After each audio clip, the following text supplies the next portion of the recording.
Olá a todos e sejam bem-vindos a um novo episódio do Paleotuga, onde hoje vamos explorar e conhecer a nova espécie de dinossauro portuguesa da Lourinhã, o Lusovenator santosi. Há 150-152 milhões de anos, a Península Ibérica era uma ilha do qual tinha uma biodiversidade única em relação ao resto do mundo. Um dos locais desta ilha era a Lourinhã, do qual, neste período, estava entre uma das áreas mais ricas do período Jurássico no que toca à Península Ibérica. Durante o período Jurássico, o planeta era muito mais quente e nem sequer existia gelo no Polo Norte e no Polo Sul.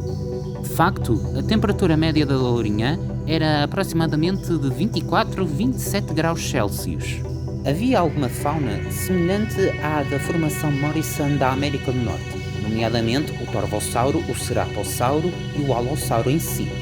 Mas também, em termos de herbívoros, era muito semelhante. Tínhamos os herbívoros de grande porte como o Saurópodes, nomeadamente o Lusotitã, mas também tínhamos outras espécies que eram endémicas da região, como é o caso do Myragaia longicolum, o Lourinhanossauro e, a mais recente descoberta, o Lusovenator, o primeiro Carcharodontossauro português e possivelmente um dos mais antigos do registro fóssil. O nome desta família de terópodes significa lagarto dentes de tubarão, pois eles são serrilhados, tal e qual estes peixes cartilaginosos.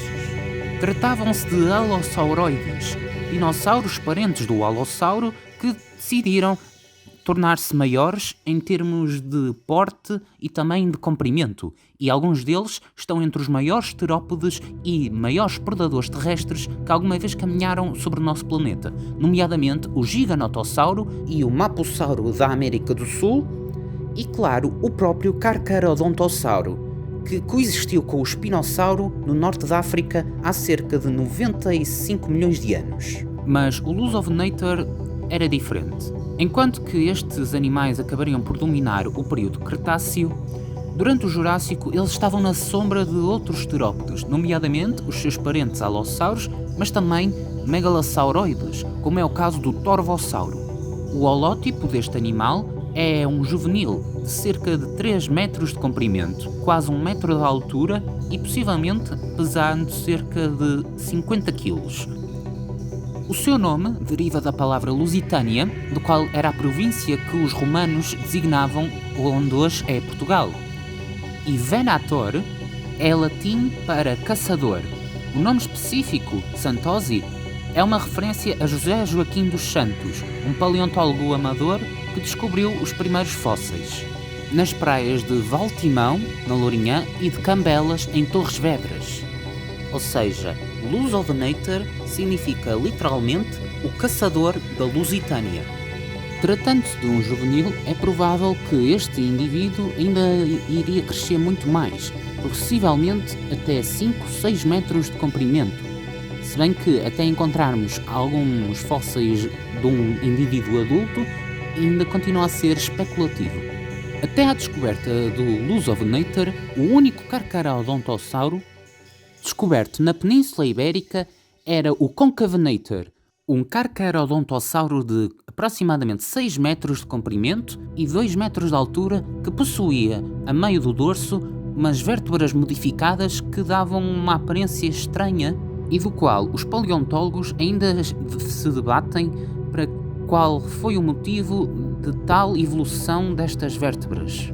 É também um dos poucos Carcharodontossauros com evidência de penas, pois a zona dos braços parece apresentar nos ossos protuberâncias que são idênticas às que algumas aves têm no que toca aos tendões suportarem uma pena. Se bem que, no caso do Concavenator, estas eram mais semelhantes a pelo do que propriamente às penas das aves atuais. É possível que o Lusovenator tivesse o corpo coberto por este tipo de revestimento, se bem que a sua função seria provavelmente na termorregulação do corpo. Esta descoberta reforça a posição da Península Ibérica como uma região fundamental para compreender o processo de dispersão dos carcharodontossauros no hemisfério norte durante o final do período Jurássico, vários milhões de anos antes dos dinossauros se tornarem os maiores predadores terrestres no hemisfério sul. E assim chega ao fim mais um vídeo do Paleotuga. Espero que tenham gostado e aprendido algo sobre esta nova espécie de carcharodontossauro português. Não se esqueçam de deixar um gosto, comentar e seguir a minha página no Instagram. Eu sou o Paleotuga e até uma próxima!